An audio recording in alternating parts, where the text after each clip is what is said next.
여러분, 우리가 살아가는 우리가 속해 있는 중국이나 이 한국 이제 이 지역을 동북아 지역이라 그러죠. 이 동북아 지역의 기본적인 이 사상은 육아 사상입니다. 그러니까 유교 사상이란 거죠. 그래서 전래하는 민화는 대부분 자녀들이 부모를 공경하고 자녀들이 부모에게 효도하는 것이 많지, 부모가 자녀를 향하여 사랑하는 거라 자야하는 그런 민화들은 많지가 않습니다.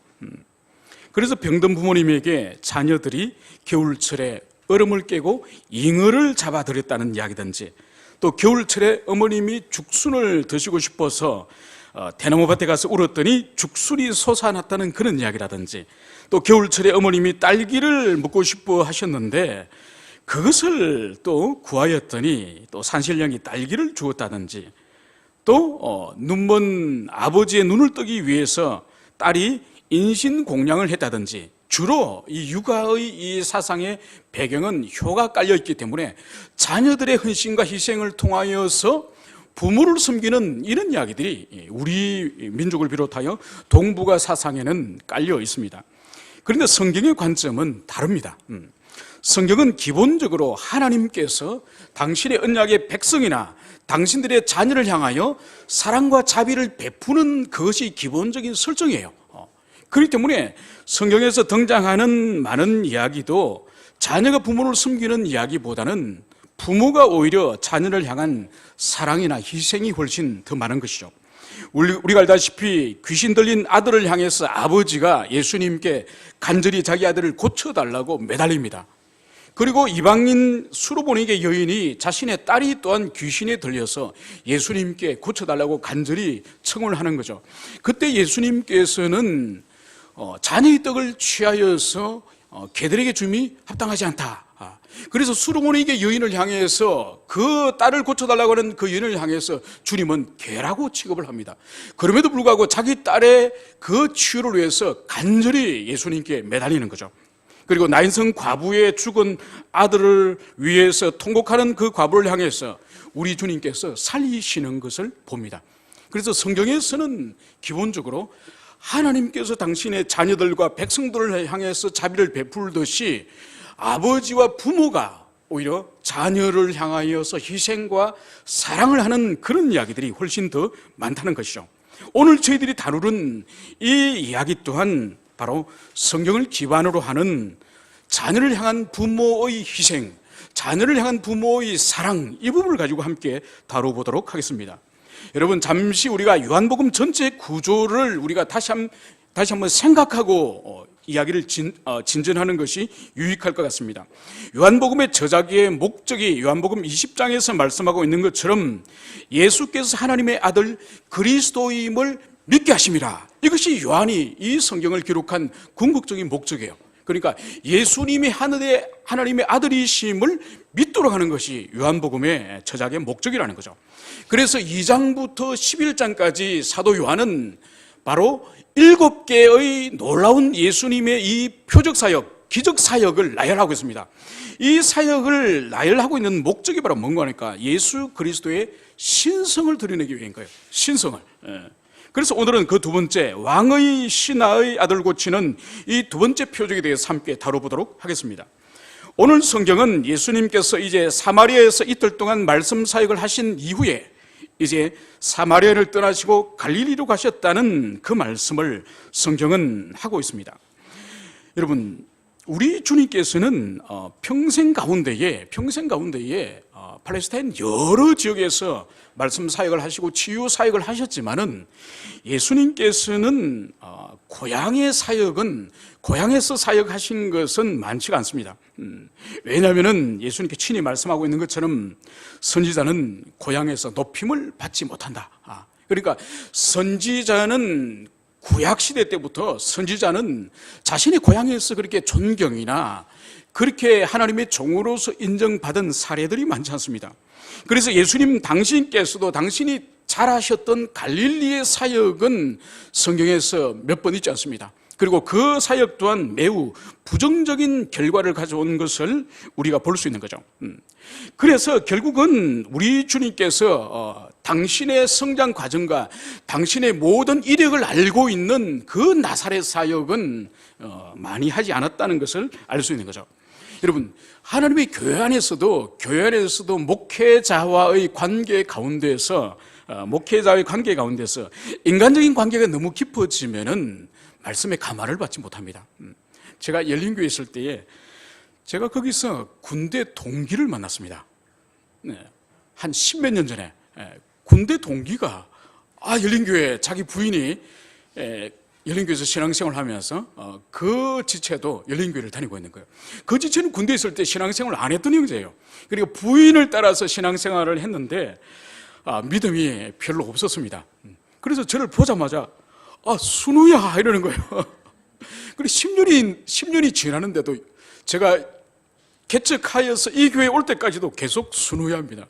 10년 넘게 그 친구에게는 제가 군대 동기로밖에 보이지 않는 거죠. 그러니까 아무리 권면을 해도 목회자의 권면이 아니에요. 아무리 권면해도 됐어. 그러니까 더 이상 은혜를 누리지 못하는 거죠. 바로 이 예수님께서도 선지자들이 그랬던 것처럼 하나님의 종으로서, 하나님의 아들로서 이 갈릴리 지방과 이 나사렛에 있는 이 사람들은 가장 예수님 가까이에서 예수님을 보고 예수님 가까이에서 생활을 했지만은 신약 성경에서 가장 예수님의 은혜를 못 누리는 사람이 바로 이 갈릴리 사람들이고 나사렛 사람인 거죠. 구약 성경 가운데서는 여호와의 선지자들 가운데서도 자신의 고향에서 높임을 받지 못한 사람들이 있습니다. 예컨대 예레미야 같은 선지자. 예레미야서 가운데에는 자기 고향의 이 아나도시라고 하는 이 지방 사람인데 자기 고향 사람은 이 예레미야를 죽이려고까지 합니다. 그 정도로 예레미야를 향해서 적대감을 가지고 있는 거죠. 우리가 잘 알고 있는 구약의 최고의 선지자를 할 수 있는 엘리야나 엘리사 또한 마찬가지죠. 엘리야가 흉년이 들어서 여호와께서 이 엘리야를 어디로 보내가지고 음식을 공급받고 살아가게 했습니까? 자기 고향으로 보냈습니까? 아니죠. 사렙다로 보내게 된 거죠. 왜냐하면 고향에서 도움을 받을 수가 없는 고향의 사람들이 적대감을 가지고 있었기 때문에 이방인 사렙다로 보내가지고 거기서 기간 동안 살아가게 한 것을 볼 수 있습니다. 여러분, 우리 예수님 경우도 더 말할 필요가 없습니다. 이 나사렛에서 가장 예수님 가까이에서 가장 많은 것을 알고 있지만은 가장 예수님 사역 가운데에 예수님을 가장 위기에 빠뜨린 사람들 가운데 한 사람들이 바로 이 나사렛 사람이라는 것을 알 수 있습니다. 우리 성경을 한번 찾아볼까요? 마태복음 13장을 우리 함께 찾아봅시다. 마태복음 13장 53절부터 57절까지 예수님의 고향의 사람들이 예수님으로부터 어떤 관계 가운데서 어떤 은혜를 누렸는지 그렇지 못한지를 마태복음 13장 우리 53절부터 57절까지 함께 한 목소리 읽어봅시다. 시작. 예수께서 이 모든 비유를 마치신 후에 그곳을 떠나 고향으로 돌아가사 그들의 회당에서 가르치시니 그들이 놀라 이르되 이 사람의 이 지혜와 이런 능력이 어디서 났느냐? 이는 목소의 아들이 아니냐? 그 어머니는 마리아, 그 형제들은 야고보, 요셉, 시온, 유다라 하지 않느냐? 그 누이들은 다 우리와 함께 있지 아니하냐? 그런즉 이 사람들의 이 모든 것이 어디서 났느냐 하고 예수를 배척한지라. 예수께서 그들에게 말씀하시되 선지자가 자기 고향과 자기 집 외에는 존경을 받지 않음이 없느니라 하시고. 아멘. 보십시오. 예수님께서 자기 고향 나사렛으로 가셔서 그들 가운데 회당에서 가르치셨지만은 주님의 가르침 사역은 바리새인들이나 또 그 당시에 교사들에 의해서 탁월한 권세와 능력이 있다는 것을 모두가 갈릴리 사람들이, 나사렛 사람들이 인정을 했습니다. 그래서 오늘 성경은 그들이 놀랐다고 말씀합니다. 놀랐지만은 그런데 이 사람들이 예수님의 출생과 성장 배경의 모든 것을 다 알고 있는 사람들이죠. 그래서 우리 예수님을 목수의 아들이 아니냐 이러면서 그의 어머니는 마리아고 그 형제들은 누구고 그리고 누이들도 지금 우리와 같이 함께 있지 아니하냐 이러면서 결국은 예수님을 영접하지 않습니다. 오히려 예수님을 배척하였다고 말씀을 하고 있는 거죠. 우리가 또 한 군데 더 찾아볼 말씀은 누가복음을 함께 찾아봅시다. 누가복음에서 사역을 하고 오신 이 예수님을 이 고향 사람들은 어떻게 예수님을 받아들이셨는지 누가복음 4장 28절에서 30절까지 28절에서 30절까지를 우리가 찾아봅시다. 누가복음 4장 28절. 그러니까 이 4장의 말씀은 어떤 말씀입니까? 예수님이 고향 갈릴리 회당으로 돌아오셔가지고 자신의 고향 사람들 앞에서 이사야서 말씀을 읽습니다. 이사야 말씀은 어떤 말씀인가 하니까 성령께서 이제 그의 아들 보내주셔서 이제 희년을 선포하시고 그리고 메시아의 시대가 열렸다고 하는 그 이사야 말씀이에요. 그 말씀을 다 예수님께서 성경을 다 읽고 나서 이제는 머리를 드시고 회당에 모이는 모든 사람을 주목하시면서 어떤 말씀을 하셨는가 하니까 이 말씀이 오늘 여러분들에게 응하였다. 이 말씀은 곧 이루어졌다 이 말씀이거든요. 이 말씀을 예수님이 하신 거예요. 자, 예수님이 이 말씀에 대하여서 고향 사람들이 어떻게 반응하였는지 4장 28절에서 30절까지 읽도록 합시다. 시작. 회당에 있는 자들이 이것을 듣고 다 크게 화가 나서 일어나 동네 밖으로 쫓아내어 그 동네가 건설된 산 낭떠러지까지 끌고 가서 밀쳐뜨리고자 하되 예수께서 그들 가운데서 지나서 가시니라. 아멘. 보십시오. 예수님께서 고향으로 돌아오셔서 고향 회당에서 이제 이사야 말씀을 통해서 메시아 시대가 열리는 그것을 다 읽어주고 나서 이제 여러분 앞에 이 시대가 열렸습니다. 이 말씀이 응하였습니다. 이 말씀을 하고 나니까 이 고향 사람들은 예수님의 성장 배경을 다 알고 있지 않습니까? 가족 사정을 다 알고 있죠, 그죠? 그러니까 예수님을 신성모독으로 지금 몰아서 예수님을 절벽으로 끌고 가서 그 절벽에서 떨어뜨려 죽이려고 한 거죠. 여러분, 마태복음에서나 이 누가복음에서 가장 예수님에게 바로 적대감을 드러내고 그리고 예수님의 그 사역에 대하여서 은택을 누리지 못하는 유다 사람 가운데 가장 최고의 사람들이 이 고향 나사렛 사람이라는 것을 우리는 알 수가 있습니다. 여러분, 이제 이 예수님께서는 이제 이 갈릴리 지방으로 오셨는데 오늘 성경은 갈릴리 지방 사람들이 예수님을 영접하였다고 말씀을 하고 있습니다. 여러분, 어떻게 이 사람들이 예수님을 영접하였을까요? 그 이유에 대해서 45절 이하에서는 그 이유에 대해서 말씀을 하고 있습니다. 그것은 바로 뭔가 하니까 이 갈릴리 사람들이 유월절 때 예수님께서 예루살렘에서 사역하셨던 그 사역의 현장을 이 갈릴리 사람들도 목격하였기 때문에 예수님을 영접하였다, 이 말씀을 하고 있습니다. 여러분, 우리가 예전에 예수님께서 유월절 때 예루살렘 성전에서 행하셨던 성전 청결 사건에 대해서 우리가 함께 다룬 적이 있습니다.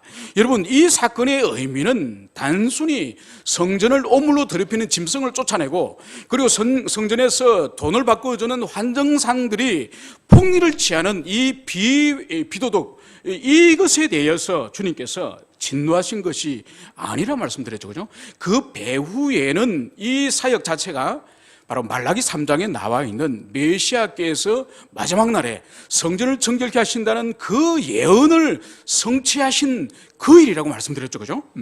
그렇기 때문에 이 사역을 갈릴리 사람들이 예루살렘 유월절에 내려와서 다 목격을 한 거예요. 그리고 그 사역 가운데서 제사장들이나 누구도 그것을 저지하거나 방해할 수 없는 압도적인 카리스마를 가지고 권세를 가지고 예수님이 그 사역을 행하신 거죠. 그렇기 때문에 갈릴리 사람들이 바로 예수님께서 행하신 이 사역을 경험하였기 때문에 오늘 예수님께서 갈릴리로 오실 때에 이 예수님을 영접하셨다는 것을 오늘 성경은 그것을 여기서 말씀을 하고 있습니다. 여러분, 오늘 여기서 우리가 하나를 볼 수 있는 것은 뭔가 하니까 이 갈릴리 사람들이 여호와께서 정하신 절기에, 이 명절에 그들이 성실하게 참여함으로 말미암아서 그리스도의 예루살렘 사역을 이 사람들이 목격하게 됐다는 거죠. 영적인 유익을 이들이 성실한 경건의 모양으로 인해서 그들이 영적인 유익을 누리게 됐다는 것입니다. 여러분, 이것은 오늘날 우리들에게 주는 그런 교훈도 있는 것이죠. 바로 뭔가 하니까 성도가 은혜의 방편에 성실히 참여할 때에 얻는 유익이 있다는 겁니다. 여러분, 어떤 성도들은 신앙생활, 즉 예배라든지 정해진 은혜 방편에 참여하는 이 모든 것들을 자기 영혼의 상태에 따라서 참여하는 사람들이 있습니다. 아마 대부분의 사람들이, 대부분의 신자가 영혼의 상태에 영향을 받습니다. 그리고 영적으로 고조되어 있고 영적으로 은혜를 받고 누리고 있으면은 하나님 앞에 예배드리는 거나 기도하는 것은 어렵지가 않습니다. 그래서 그때는 주님 앞에 나오는 것을 열심을 냅니다. 그런데 어떤 사람은 영적으로 침체 가운데 들어가면은 하나님 앞에 나오지를 않습니다. 성도의 교제도 싫어집니다. 그리고 영적인 상태에 따라서 자기의 그 경건의 의무를 소홀히하는 거죠. 그러니까 대부분 사람들이 영적인 상태에 좌우되는 그런 사람들입니다. 그럼에도 불구하고 또 어떤 부류의 사람은 경건의 이 형식, 이 틀이 매우 견고한 사람들이 있습니다. 그러니까 자기의 영적인 상태가 어떠하든지 간에 마땅히 드려야 될 예배, 마땅히 참여해야 될 그런 은혜의 방편의 자리, 이런 자리를 빠뜨리지 않는 사람들이 있습니다. 어떤 사람은 이런 사람들 보고 위선자라고 또 그렇게 말하는 사람들도 있는 거죠. 그러니까 진정으로 하나님에 대한 사랑도 없고 성도들에 대한 사랑도 없으면서 꾸벅꾸벅 예배드리고 꾸벅꾸벅 기도에 가는 것은 오히려 그것은 자기 양심과 신앙에 속이는 거라고 말하는 사람들도 있습니다. 그렇지 않습니다. 자기 영혼의 상태와 상관없이 경건의 틀을 소중히 여기면서 빠짐없이 참여하는 그 사람은 매우 영적으로 훌륭한 그런 수단을 가지고 있는 사람이죠. 여러분, 만약 어떤 사람이 시험에 들어서 넘어졌다고 칩시다, 그죠? 죄를 짓고 넘어졌다고 칩시다. 그러면 그 사람은 삽시간에 매우 빠른 속도로 내면의 양심과 이 심령이 굳어지고 어두워지지 않습니까, 그죠? 그러면 그 사람이 자기의 영적인 상태에 따라서 하나님 앞에 나가고 나가지 않는다면은 그 사람은 언제 하나님께 다시 나가겠습니까? 그러나 자기가 넘어지고 양심에 어떤 어려움이 있고 가책이 있고 죄를 지었다 할지라도 주님 앞에 나가야 될 예배 시간, 나가야 될 기도 시간, 그 시간에 엎드리고 그 시간에 기도할 때에 주님께서 그 사람에게 말씀을 주시는 거예요. 그래서 경건의 틀을 가지고 있는 그 사람은 아무리 시험과 죄와 어려운 가운데 빠져 있더라도 속히 회복이 될 수 있는 거죠. 말씀하신 하나님을 경험하여서 그가 속히 은혜의 자리로 다시 돌아올 수 있는 것이죠. 바로 이 갈릴리 사람들이 이 유월절, 이 성전에 나가는 이 일을 성실히 하였기 때문에 예수님의 그 유월절 성전에서 행하셨던 그 사역을 경험하고 오늘 이 그리스도 예수를 영접하였음을 오늘 우리가 그것을 볼 수가 있습니다. 오늘 우리 예수님께서는 바로 이 갈릴리에 오셔서 이제 가나에 이르렀음을 보여주겠습니다. 요한은 이 가나가 예수님이 첫 번째 행하셨던 표적 사건, 즉 물로 포도주를 만드신 바로 그곳이었음을 말씀을 하고 있습니다. 오늘 주님께서는 바로 이곳에서 왕의 신하를 만나게 됩니다. 그리고 그 왕의 신하는 지금 가버나움에 자기의 지금 아들이 생명이 경각에 지금 달려있는 위중한 질병 가운데 있는 그 아들을 오늘 주님께서는 이 가나에서 만났음을 그것을 보여주겠습니다. 바로 이 환자의 보호자, 이 아버지는 오늘 성경에 비추어 볼 때 왕의 신하라고 하는 걸 볼 때에 아마 헤롯 왕의 신하였던 것 같습니다. 그러니까 높은 귀족이었겠죠, 그죠? 또 그리고 그런 부유한 그런 사람이었겠죠. 그럼에도 불구하고 그의 자식이 지금 죽어가고 있는 거예요. 그래서 오늘 이 신하는 이 가버나움에서 이 가나까지 약 34km 정도 됩니다. 여러분, 34km면 우리 여기서 한 평택까지 되는 상당히 먼 거리죠. 한 70여 정도 되는 아주 먼 그런 거리입니다.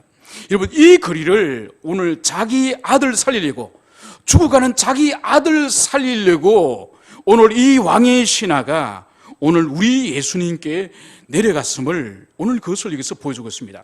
오늘 47절에서는 예수님께 이렇게 간청을 드립니다.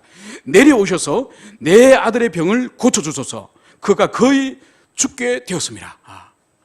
여러분, 예나 지금이나 부모님이 연로하셔서 부모님이 그렇게 돌아가시는 일은 물론 큰 슬픔이지만은 그것은 어쩌면 하나님이 정하신 자연의 시간의 흐름에 그것은 역행하는 것은 아닙니다. 먼저 태어나셔서 연로하셔서 질병이 있고 그리고 질병 가운데 고통하시다가 돌아가시는 것은 인간의 생로병사에 근거할 때 자연스러운 일이에요. 그런데 자신의 몸으로 태어난 자식이 지금 죽어가는 거예요. 그래서 자기보다 자식이 먼저 죽는 것을 우리 민족의 그 정서로도 바로 가슴에 묻는다. 그렇게 할 정도로 자식이 병들고 자식이 죽는 것은 그것은 부모로서 견딜 수 없는 거예요. 차라리 자기가 죽는 것이 더 낫지 자식이 자기를 앞서서 죽는 것은 그것은 한 개인에게서나 한 집안에게 있어서나 큰 재앙이 아닐 수 없습니다. 여러분, 저희 고향에 저희 친척 할머니 가운데 참 오래 사셨던 분이 계세요.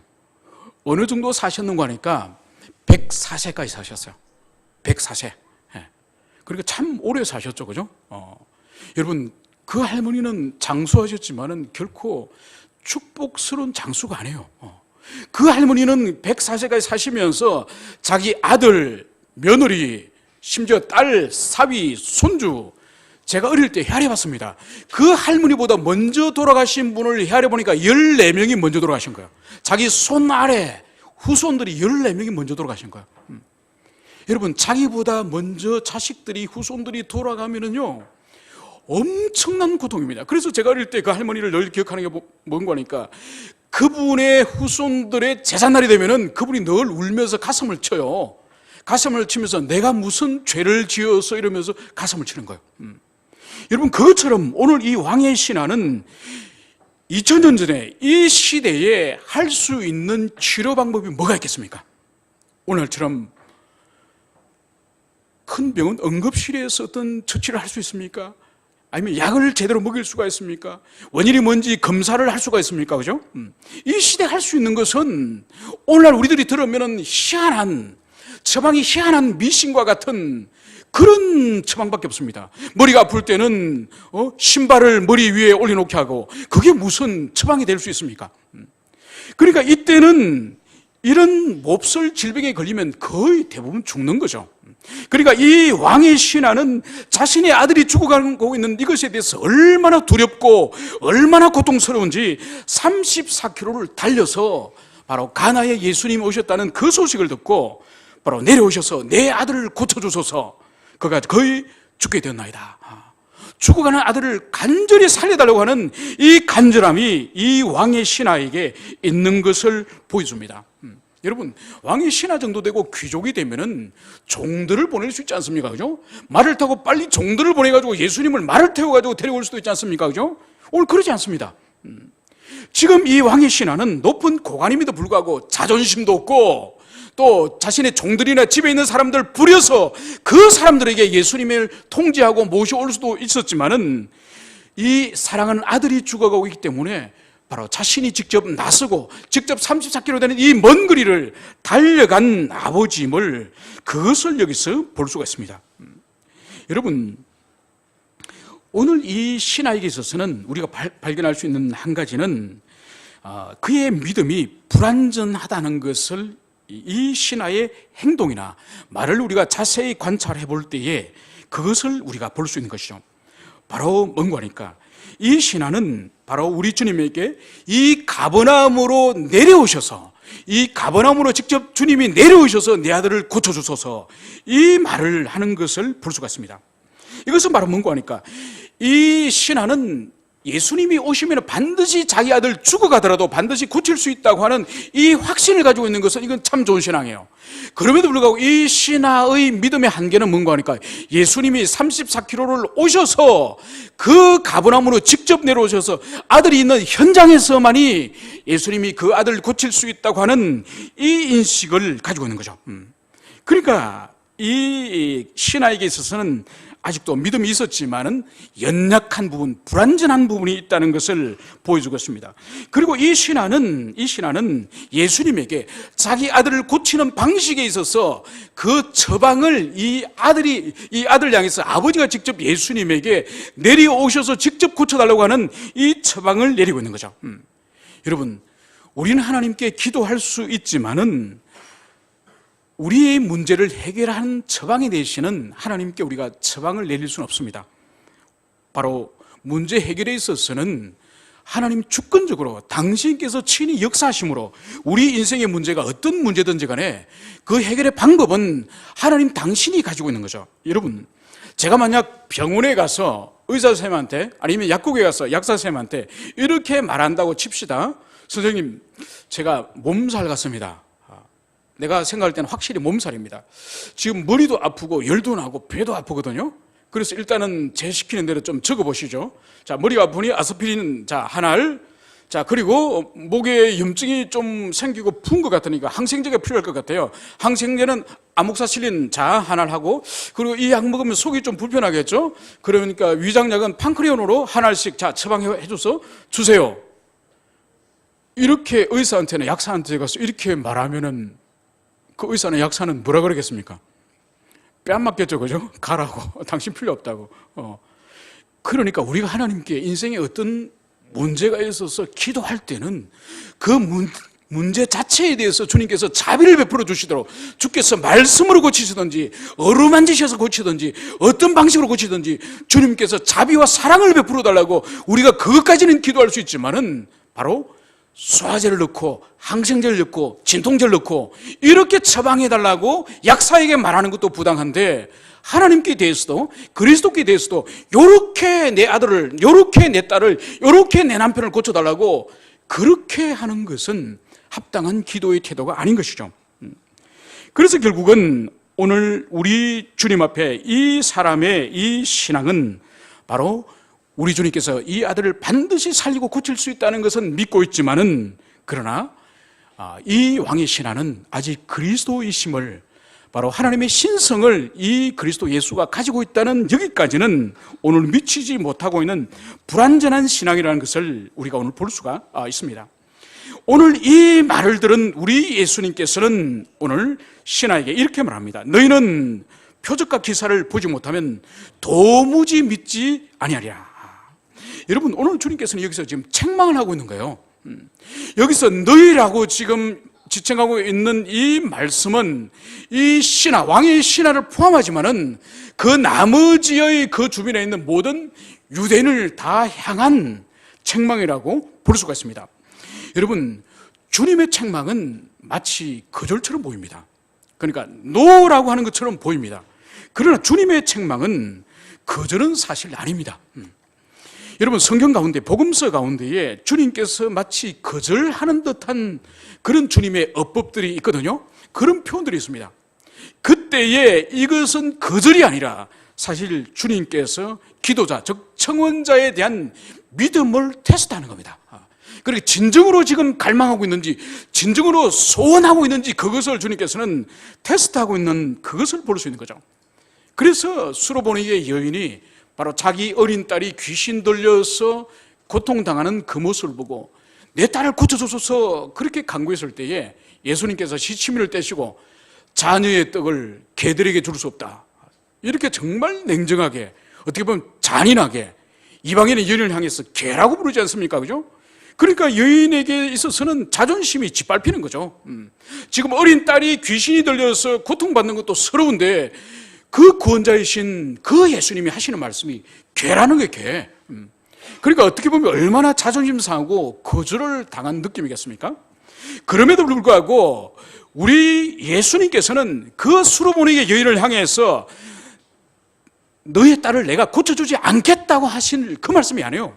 진정으로 너와 너의 딸을 향하여 진정으로 자비를 구하느냐, 진정으로 너에게 그 고통과 그 인생의 궁극적인 해결이 예수 그리스도에게 있다는 것을 너가 아느냐, 그것을 주님은 시험하시는 거예요.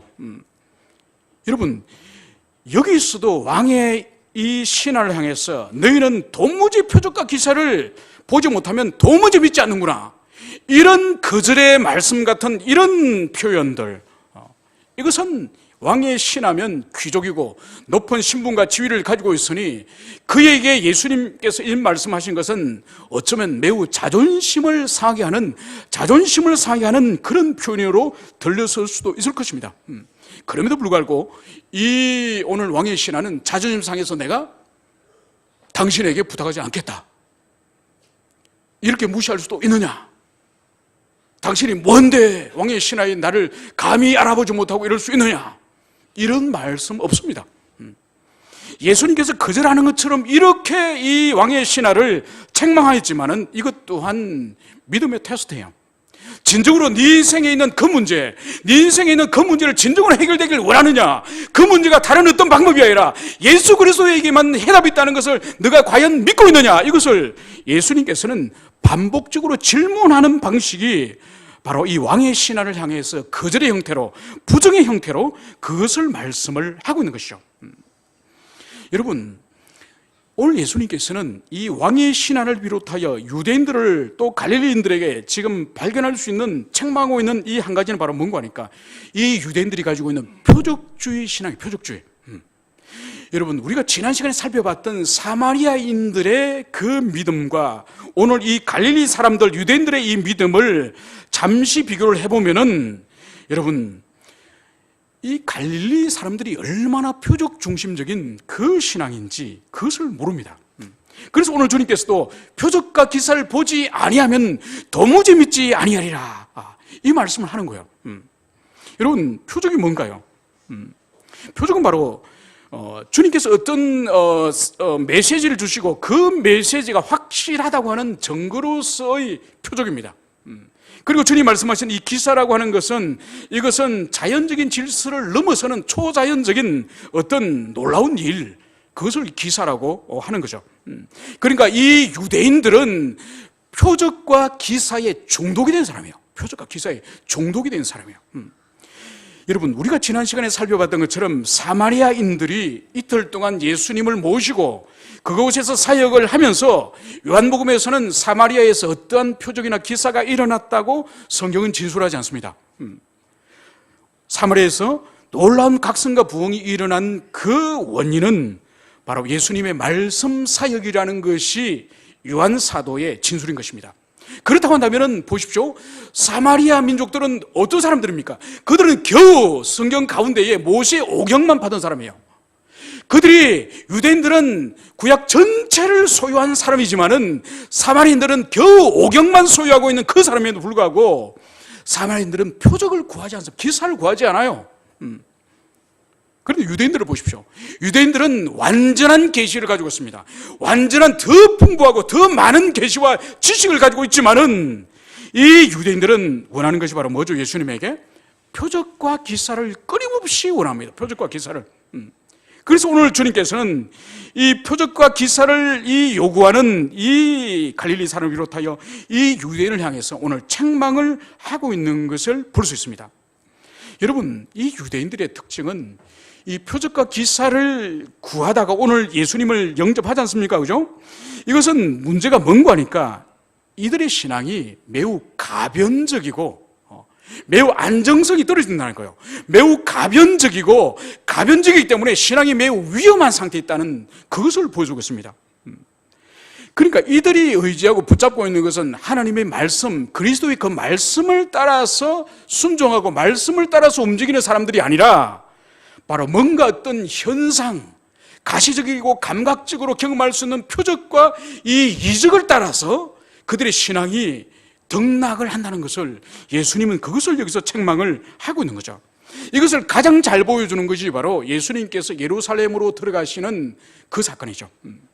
마지막에 주님께서 예루살렘으로 십자가 지시는 그 주간에 들어가실 때에 그들이 예수님을 맞이하고 환영할 때 미친 듯이 호산나 다윗의 자손이여라고 미친 듯이 그들이 예수님을 맞이합니다. 그런데 그들이 기대하였던 바가 바로 뭐죠? 예루살렘에 들어가서 로마의 병력을 쓸어버리고 그리고 그곳에서 바로 민족 해방을 이루어질 것이라고 하는 그들의 기대를 어긋나자 바로 그 다음날 그들은 호산나 다윗의 자손이여라고 부르던 그들의 혀와 그들의 입이 어떻게 외치죠? 십자가에 못 박아라. 그러니까 오늘 사도 요한은 이들의 가변적인 이 신앙, 이것이 얼마나 위험한지, 표적과 기사를 추구하는 신앙이 얼마나 위험한지 그것을 여기서 보여주고 있습니다.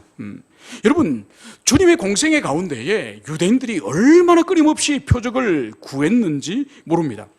그래서 이들이 표적과 기사가 아니면 도무지 그리스도를 믿지 않으려고 했던 이들의 영적 상태, 내면이 얼마나 황폐하고 매우 척박하였다는 그것을 보여주고 있는 것이죠. 그래서 사도 바울은 헬라인의 지혜주의의 위험과 대비하여서 바로 유대인들의 표적주의, 그 위험을 사도 바울도 그것을 지적했다는 것을 우리는 알 수 있습니다.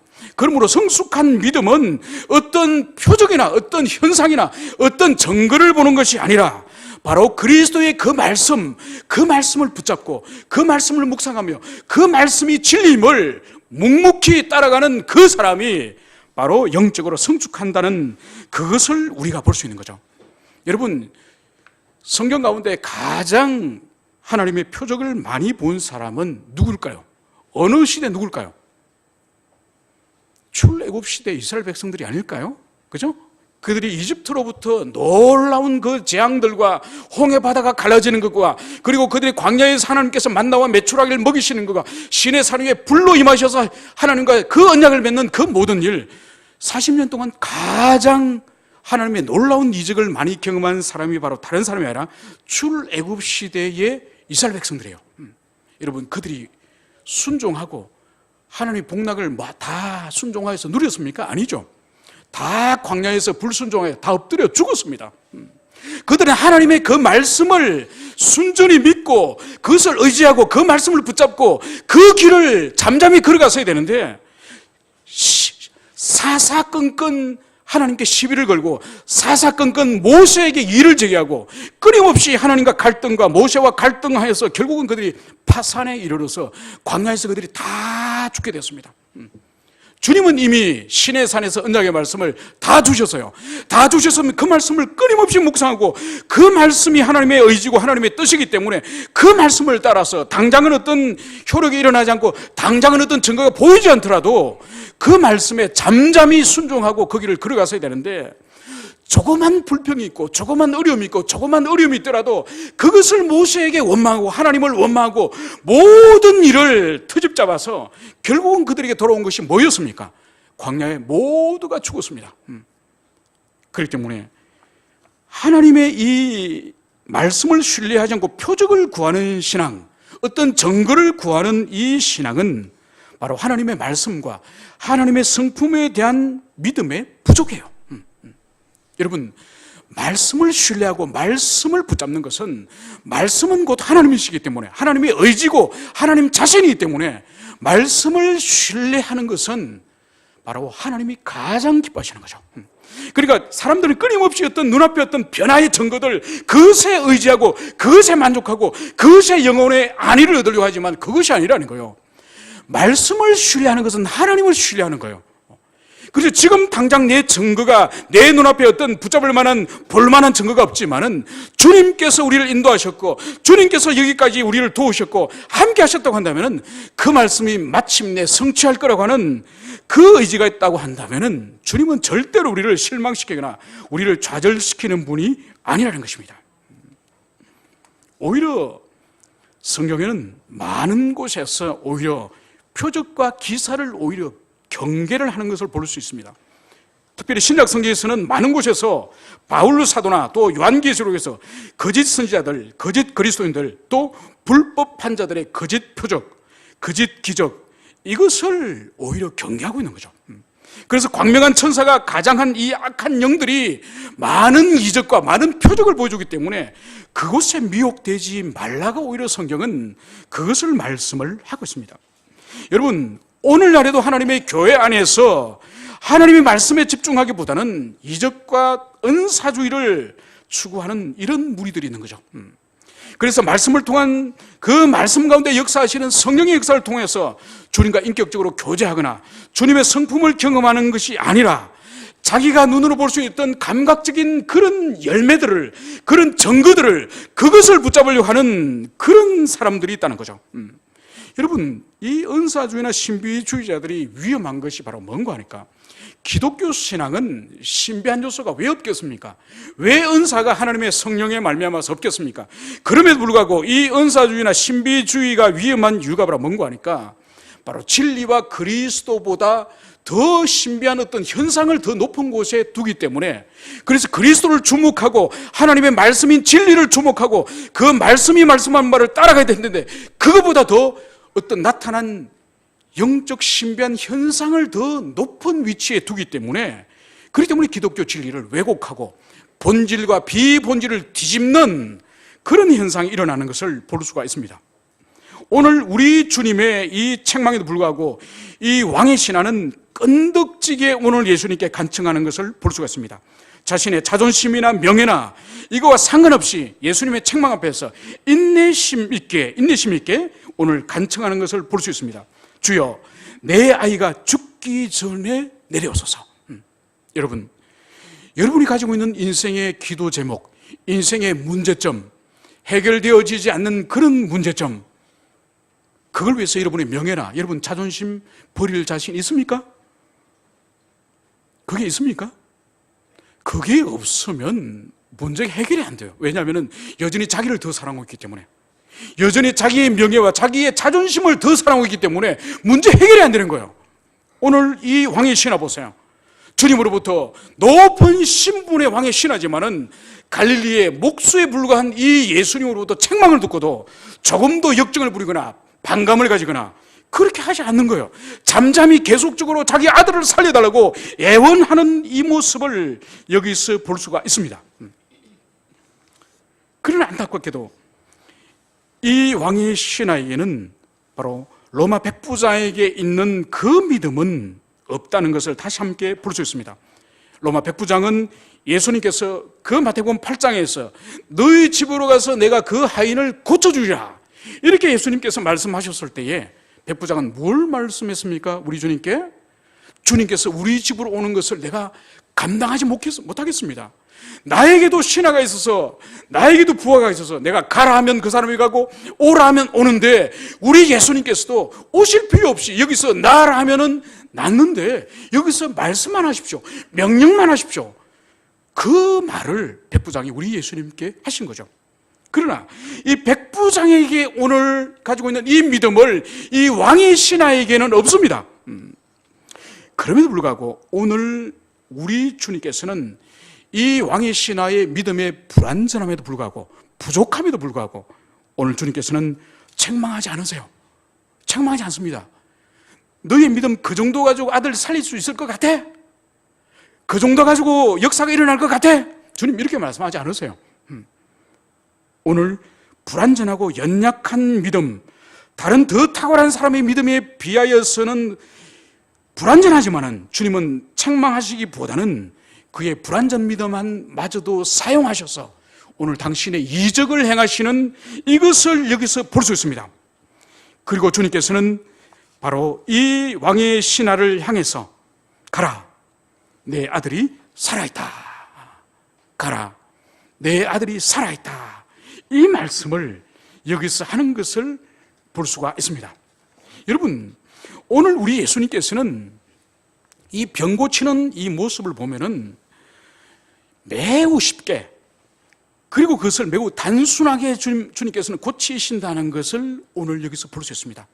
이 왕의 신하는 예수님을 가버나움까지 멀리 모시고 가려고 했습니다. 그리고 그 현장에서 안수를 하든지 안차를 하든지 어떻게 하든지 간에 현장에 가서 그 아들을 고칠 수 있다고 이 왕의 신하는 생각을 했던 거죠.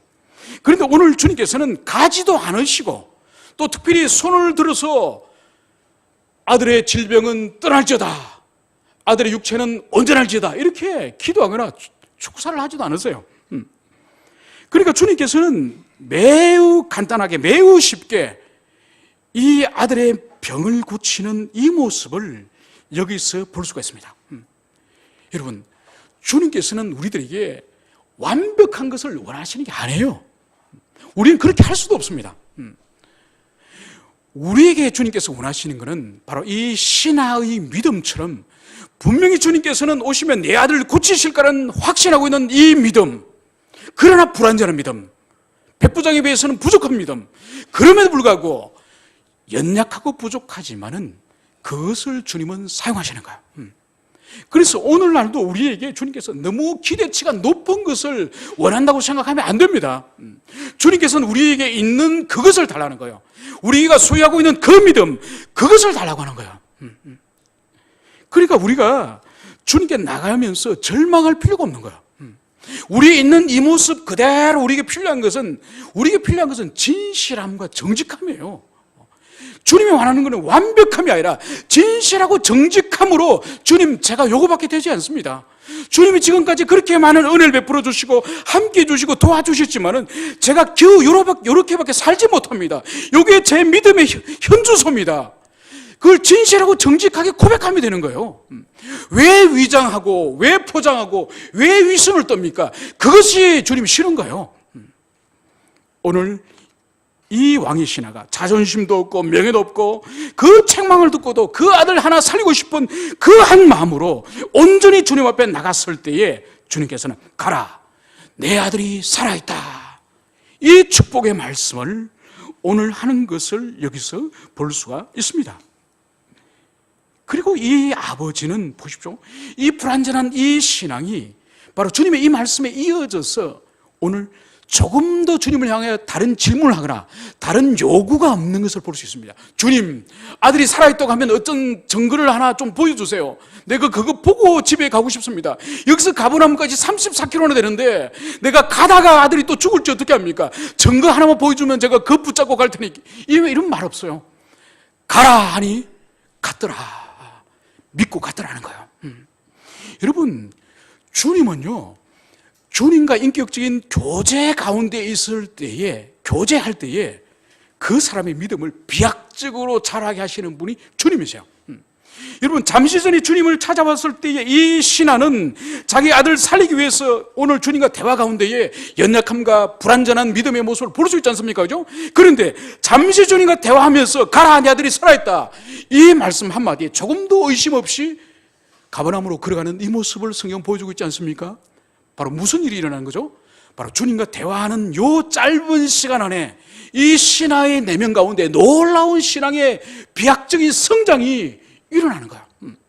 여러분, 사람도요, 참으로 존경하고 사랑하고 정말 내가 배울 만한 그런 선생님, 그런 교수님이나 그런 목회자를 만나면은 그 사람과 우리가 한 시간이나 잠시라도 교제를 하고 신방을 하면은 그 사람의 인격의 거울 앞에 내 자신이 얼마나 허물이 있고 내가 얼마나 부족하고 내가 얼마나 문제가 심각한지 사람과 사람의 교제 가운데서도 주님께서는 그걸 알게 하십니다.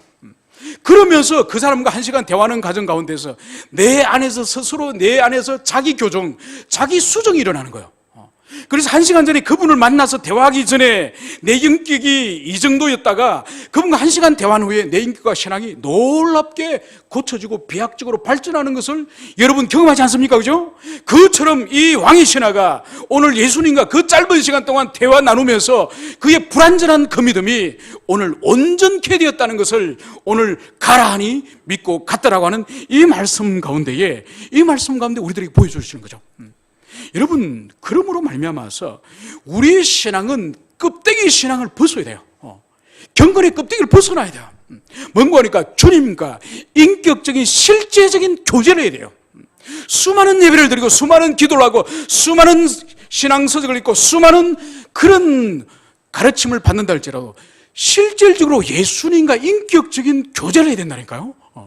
여러분, 인격적인 교제를 사람과 사람끼리도 교제할 때에 그렇게 허물과 연약함을 드러내고 그것을 발견하고 그 사람 앞에 자기 내면의 부끄러운 모습을 느끼면서 얼굴이 떳떳해지지 않습니까? 그죠? 그러면서 자기 교정을 통해서 우리가 사람과 사람을 통해서 교제를 통해서 우리가 완전해져 가는 것처럼 바로 예수님과도 하느님과도 진짜 만나야 된다니까요. 그냥 여기 와서 예배드리고 가는 것이 아니라 진짜 영으로서 역사하시는 성령님을, 말씀 가운데 역사하시는 성령님을 진짜 만나야 된다니까요.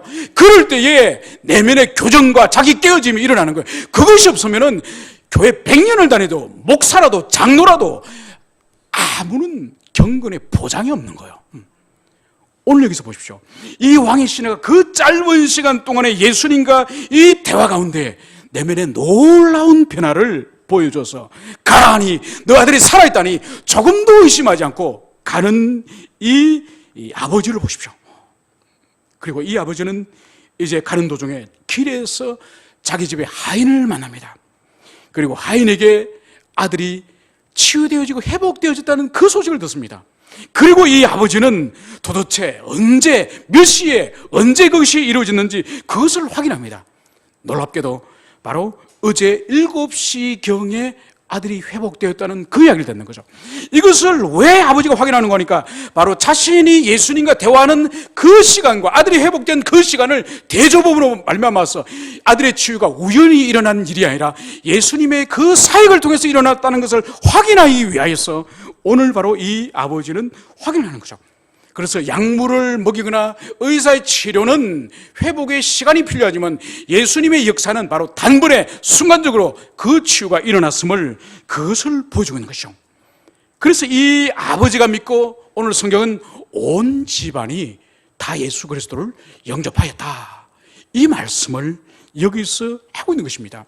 바로 요한이 이 말씀을 여기서 기록한 두 번째 이 표적을 기록한 이유는 바로 뭔가 하니까 바로 이 불완전한 믿음을 가지고 있던 이 왕의 신하가 예수 그리스도를 만나고 인격적으로 교제하면서 그 내면의 믿음이 더 온전해져서 완전한 믿음을 소유하여서 바로 예수 그리스도의 신성을 그가 받아들였던 것처럼 바로 이 요한복음의 이 표적 사건을 우리가 읽는 자들마다 오늘 이 신하가 그리스도를 영접하였던 것처럼 바로 우리 또한 그리스도 예수의 신성을, 이 표적 사건, 이 사건을 통하여 그리스도 예수의 신성을 발견하라는 거예요.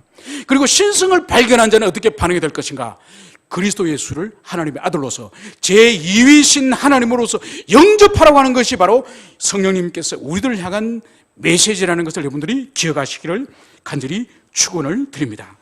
바로 직접 환자를 만나지도 않고 먼 거리에서 환자를 치유케 하시고 그 생명을 주관하시는 분이 그리스도 예수라는 것을 여러분이 믿는다고 한다면은 여러분들 가운데에 이 왕의 신하가 당했던 이 위기, 인생의 이 위기, 자식이 죽어가는 이 위기 앞에서도 그리스도 예수를 만나면서 문제가 해결되었던 것처럼 여러분의 인생 가운데 지금 어떤 모양의 어떤 처지와 어떤 환경과 어떤 상황이 있든지 간에 그 문제 또한 오늘 이 왕의 신하가 예수님을 만나서 문제가 해결됐던 것처럼 오히려 전노와 위복이 됐던 것처럼 여러분의 인생에 있는 그 문제 또한 예수님만 만난다면, 그분을 인격적으로 만나기만 한다면 바로 주님이 응답하시고 해결해 주실 거란 것을 굳게 믿으시기를 축원합니다. 함께 기도합시다.